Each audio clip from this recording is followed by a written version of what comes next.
Good afternoon, everyone. Welcome inside. This is now Ian Shuring, along with Ashley Nagaoka. Somehow today feels like the fourth consecutive day that it's been November 3rd. We still don't have a winner in the race for the White House. That's right. Let's take a look at the latest map from the Associated Press. AP still has Joe Biden with 264 electoral votes, just one state shy of the presidency, while President Trump has 214 votes. Overnight, Biden officially took the lead in the vote count in both Pennsylvania and Georgia, states that are considered must-wins for the president if he hopes to be reelected. Biden is expected to address the nation in prime time tonight. It's not yet clear what he plans to say, but the president isn't waiting to speak, issuing the following statement earlier this morning. He said, quote, "We believe the American people deserve to have full transparency into all vote counting. This is no longer about any single election. We will pursue this process through every aspect of the law." With the latest on the election from across the country, here's Michael George.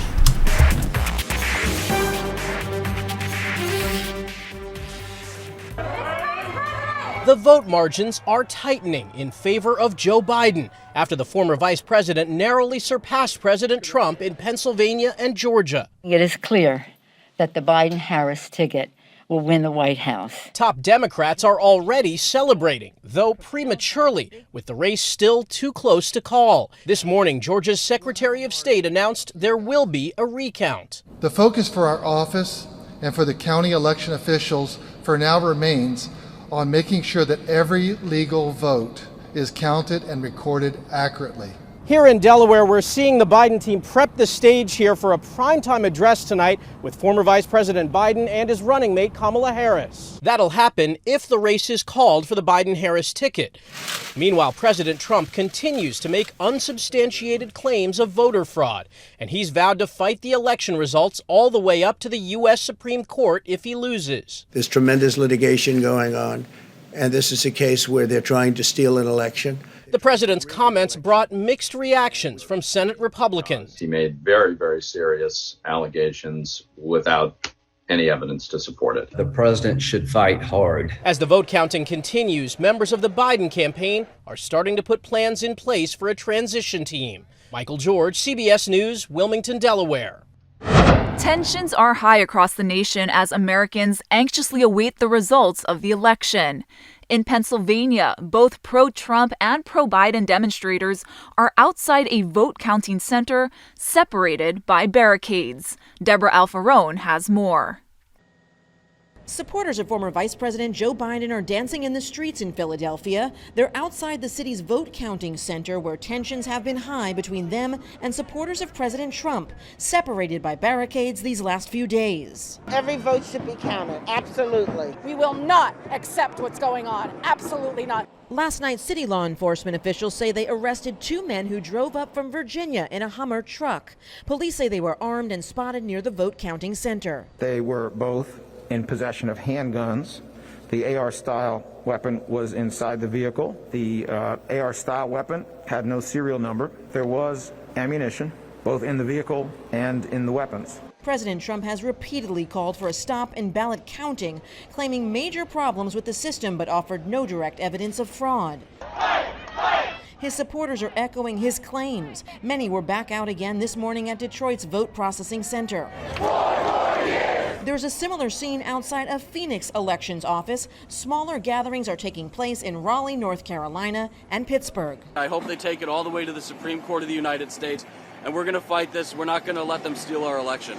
Here in Washington, D.C., this group is marching. They are pro-Joe Biden and anti-President Trump. There's just anticipation. I think we know how it's going to go at this point, and we're just waiting for news stations to call it. Election officials in several states say they are worried about the safety of their staffs. Some workers are being protected by security when they arrive and leave work. Deborah Alfarone, CBS News, Washington. Here at home, the chair of the Hawaii Trump campaign says the recent rallies and waves of support may have actually hurt him in Hawaii. Chelsea Davis has more. The Trump flag waving that occurred throughout the state, the enthusiasm there, which wasn't part of the Hawaii Trump victory campaign. That was spontaneous ongoings by just people who love the president. That, I think worked against us. Hawaii Trump campaign chairman Al Frenzo says he believes the caravans upset and annoyed people, motivating them to vote blue. Sign waving is a great tool for a new candidate that doesn't have name recognition or money to run their campaign. But to have sign waving for a candidate who has no name recognition problem whatsoever, I just wish that energy would have been diverted to what we were working on. The Hawaii Republican Party chair says they had no affiliation with the convoys. It was not Hawaii GOP. These are grassroots organizations who believe in the president. Hawaii voters picked Joe Biden by a 2-1 margin. The last time a Republican won Hawaii's electoral votes for a presidential race was in 1984 with Ronald Reagan. Before that was Richard Nixon in 1972. With little chance of turning Hawaii red, the local Republican Party spent its time making calls to drum up support stateside. We were participating in Pennsylvania, Georgia, Florida, Nevada, Arizona, Michigan, all the key states with phone calls. There are a number of paths to 270 for the president's win. U.S. Senator Mazie Hirono says there's no denying the ground Joe Biden is gaining. I have no doubt that we are going to be able to make the kind of progress that we have not been able to make under President Trump, who was too busy dividing this country. As Chelsea mentioned, Hawaii voters did pick Biden by a large margin, but the Republican turnout for the presidential election was higher this year than in any election since 2004, when George W. Bush ran the presidency. So that brings us to a bigger point. What about voter turnout across the state for both parties? Our Billy V has some of those numbers. We checked with the state voting printouts and contacted the county election offices. First, what we're going to do is we're going to take a look at the turnout island by island, okay? So 88,150 people voted here on Hawaii Island. Hey, that's 69.5% of all registered voters. That's awesome. Let's go to Maui right now. 71,634 voters. That's a turnout of 66.4%. Here on the island of Oahu, 348,951. 70%. But is that the highest percentage number? No. Let's go to Kauai. Look at this. 72.1%, 34,000 people plus voted. That's awesome. Now, across the state, we had 69.6% turnout, the highest since 1994. And in total, 579,165 people voted, the most ever in our state. This was also the first year for mail-in voting. So on Hawaii Island, we can go island by island once again. 83,873, that's 95% practically when you round that off, versus 5% who voted in person.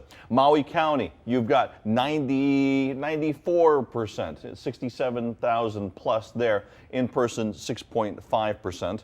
And then we're going to skip over to Kauai for a moment. 93.1% did in-mail voting, while 6.9% did in person. And then, of course, now we'll bring you over to Oahu, where there were massive lines outside just 2 voter service centers. An overwhelming majority, 95.5%. That's more than 367,000 people. In-person voting was just 4.5%, but in total, that's about 17,200 people that showed up at either Kapolei Hale or Honolulu Hale. The Honolulu County clerk said processing heavy transactions like Election Day registration or registration updates contributed to the long wait times. On Oahu, 1,805 voters did same-day registration on Election Day. In Maui County, 270 people registered that day. Kauai had 180 same-day registrations. We don't know yet about Hawaii County. Those numbers, we're still waiting for those. Meanwhile, Honolulu Clerk's Office said only 32 mail-in ballots were received after the 7 p.m. deadline on Tuesday's election night. Those ballots were not counted. 1,300 were rejected for signature issues.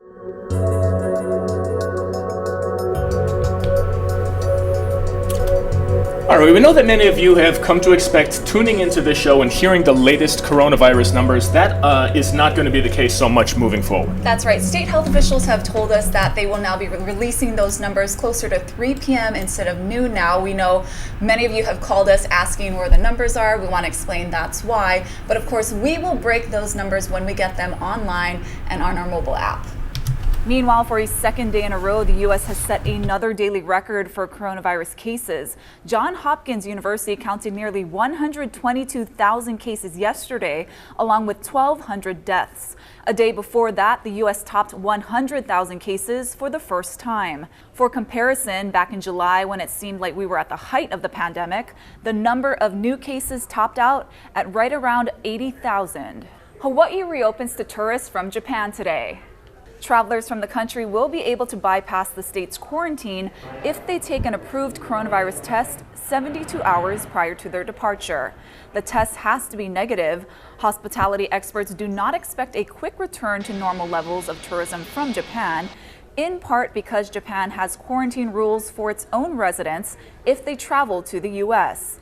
Governor Ige held a press conference at the airport just over an hour ago. You know, this really does allow us to revive our economy and bring back trans-Pacific travelers in a safe way that allows us to keep our community, the employees who work here, and those in the hospitality industry safe. It's important to understand that the pre-travel testing program is just one component of a layered health safety protocol that we put in place. As you are aware, we do have thermal screening so that all gates are screening passengers so that those who have fevers can be identified. The pre-travel testing program is part of that layered approach. Officials want to remind local vacationers that the testing arrangement does not work both ways. There are still travel restrictions for people from the U.S. trying to fly to Japan.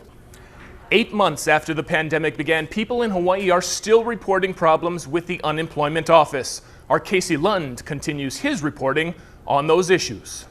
This week, the number of new initial unemployment claims fell to 4,700. That's just 233 fewer than the figure that we got the week prior. That shows you that there is a very small amount of improvement and movement, but still a lot of people that are struggling to get the benefits that are owed to them, and even more people that are really having a hard time getting any answers when they have issues, despite the new call center that was stood up in October. Now, yesterday, many of Hawaii's unemployed took to the lawn of DLIR, urging the agency to go back to in-person filing, increase the capacity of call centers, and invest in technology for the web portal. The Hawaii Workers Center organized the rally, an organization that helps low-wage immigrant and non-union workers, people like Misty Pegram, who worked in the food service industry and was laid off during the first stay-at-home order. She and her mother applied for regular unemployment insurance for the very first time. They were denied that and then told to file for PUA. They did receive some benefits, but Misty, who was able to return to work, was worried about her mother, who was not able to return to work because of a pre-existing health condition that made her extremely vulnerable to COVID-19. They have both had serious issues getting the benefits they did receive. Her mother is still waiting on 7 weeks that she's owed by the unemployment office.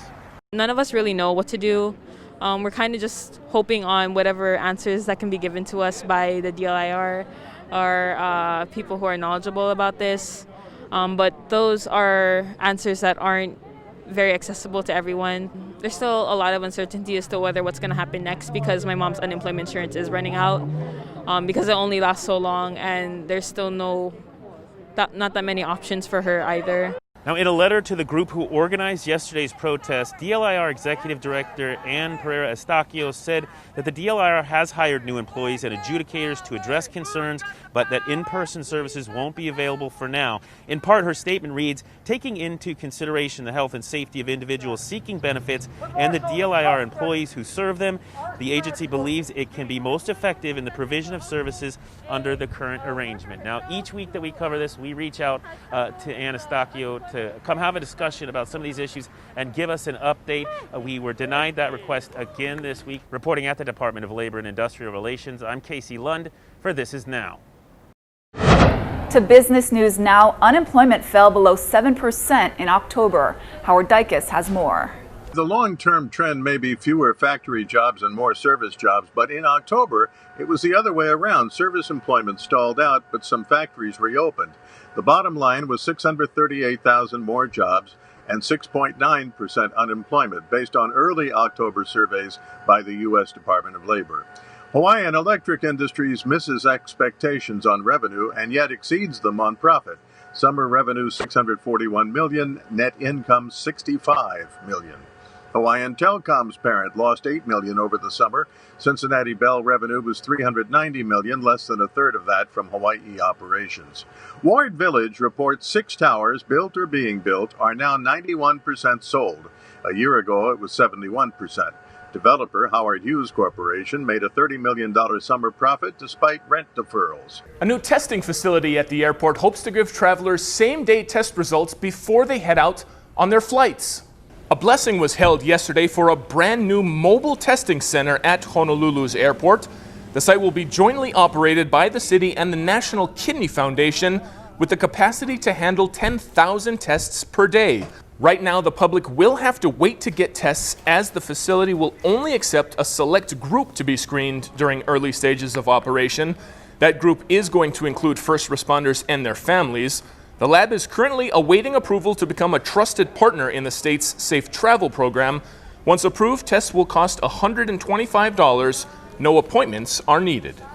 Preparations are underway to create a roadmap to distribute a coronavirus vaccine here in Hawaii. The state health department says they're working to develop plans for mobile teams to visit rural areas. First responders and those who are most at risk will get the vaccine first. They're also considering drive-through immunizations and mass vaccination sites. One of the vaccines that is in contention of possibly chosen as a vaccine has to be stored at a minus 80 degrees Celsius temperature. So you're talking about dry ice temperature. Once the vaccine is available, state health officials estimate at least 60% of Hawaii's population needs to get vaccinated in order to achieve herd immunity. Well, for months it seemed like it would never happen, but University of Hawaii football is going to kick off at Aloha Stadium tomorrow night. Hawaii's home opener against New Mexico is set for 6 p.m. in Halava. No fans will be allowed inside the stadium for any games this season. The only way to watch is through Spectrum pay-per-view, at least for this week. UH comes into the game 1-1 on the year after defeating Fresno State in the opener and then losing to Wyoming last weekend. 3 of UH's next 4 games will be played at Aloha Stadium. All right, a live look outside now. Believe it or not such as good a live look as Guy Hoggy had as he delivered this weather forecast.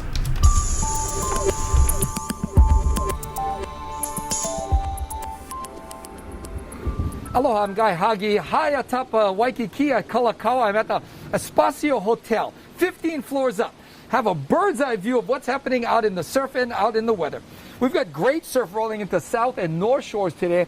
And with the returning trade winds, conditions should be pretty good all around except a little choppy over in the windward side. And those trade winds will be running about 10 to 20, getting even stronger over the next several days. We are expecting a drier air mass coming in through tomorrow and to some extent Sunday. And then starting on Sunday, look for an increase in the trade winds, an increase in those windward and Mauka areas, in those showers for those windward and Mauka areas, mainly falling in the overnight and early morning hours. And those stiff and steady trade winds, well, they're not leaving once they're here. In fact, they're going to be quite breezy from Sunday all the way through Thursday. But all in all, it's a great start to what's going to be a long stretch of trade wind weather.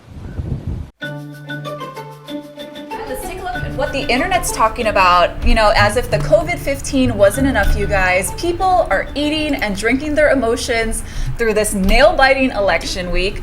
And experts say stress eating can lead to low energy, bloating, stomach discomfort, and weight gain. Same goes for drinking. Some tips they give: pre-portion your snacks, pick plant-based comfort foods, nibble on busy snacks like pistachio nuts and popcorn, or sip on tea until your cravings have passed. Easier said than done, right, Ian? When you pitched this story today, I told you it felt like a personal attack on me, and I didn't appreciate it very much. So that's what I saw. Yeah. And check this out, you guys. Ian and I, like many of you from Hawaii, we love Vegas and we can't wait to go back. Well, there's this brand new hotel in downtown that everyone is talking about. A place that might be the only place I ever stay again. It's called Circa. It's right across the street from the Cal downtown. Of course, it's going to be dubbed the Ninth Island's first adults-only resort. So that pool, no kids. Sign me up. Stadium swim is what it's called. 6 pools on 3 different levels. You can see that right in front of you. The massive 40-foot tall HD video screens. Man. Super Bowl party. We got to do something. Imagine how much fun it would be to watch a game in that place. Maybe Unreal. not in February it would be tough, but at any other time, it looks a lot like the sort of place I'd probably be into. Oh yeah. Hey, Mr. Circa, Ian and I will come and check it out, and we'll tell Hawaii all about it if you want us to. Call me. Call me. And for those of you who love Stephanie Lum's podcast, well, this week on Mothership, they are talking to Kaneohe native Wakashige, high-level executive at Amazon Prime Video. So go check it out. Really interesting podcast. Wade, of course, is a local boy who is, as you said, a high-level executive at Amazon Prime Video. One of the streaming leaders of them, along with Netflix. So a really interesting discussion. You can pick it up wherever you get your podcast. Yeah, they have some really cool guests. And a Jim Mendoza classic, you guys. A Kailua company hauls away junk from all over the island, but it's what they're doing on their own time that caught our eye.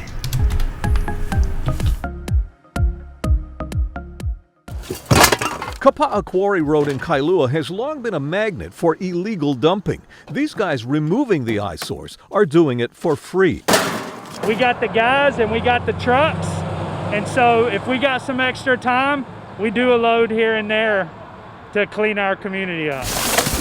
Matt Beasley and his business partner Luke Trefney own Aloha Junkman, a hauling company. Both live on the windward side. We drive by on this road daily for disposal, and so if there's a room on a truck, we'll just pick up a few pieces and add it to it. Their crews regularly clean up sections of the quarry road on their own time, squeezing in the volunteer work between scheduled jobs. We work with warehouses, different commercial businesses that need to get rid of appliances or trash or construction debris. Sadly, the quarry road has a never-ending supply of illegally dumped junk. That's why it's called Dump Road. There was some commercial refrigerants, looked like a restaurant equipment, fridge, freezer, sink attached to it. The Aloha Junkmen are Christians. We're the servant of all, the Bible says, and Jesus said that we're the hands and feet of Him. They don't just cart away cast-offs, they sort and haul it to proper landfills, sometimes on their own dime. There's a cost attached to it. This needs proper disposal. We pay for this. It's our pleasure. It is just something we do, give back to our community. Aloha Junkman says some people who have seen them on the quarry road have volunteered to help. They hope to someday organize a community cleanup. Jim Mendoza, Hawaii News Now. Thanks for the story, Jim. All right, before we go, a couple of quick updates. Again, we do know that Joe Biden is going to address the nation at some point tonight in prime time. We don't have an exact time yet. We don't know what he's going to say. The race obviously hasn't been called, so we're not exactly sure the tone or the message from Joe Biden, but we do know that he is going to speak tonight. We're going to carry that online and right here on TV as well. That's right, and also some other programming notes. No 5 or 5:30 Hawaii News Now shows, but there will be our 6 o'clock newscast on all 3 stations, as well as a 6:30. And I believe right now we still have a 4 o'clock, but again, all of this can change depending on what happens with the election. Yeah, especially if a winner gets called, we will probably have to interrupt most of our newscasts. That's going to do it for us this week. We hope everybody has a great weekend, and we'll see you guys next week. Aloha!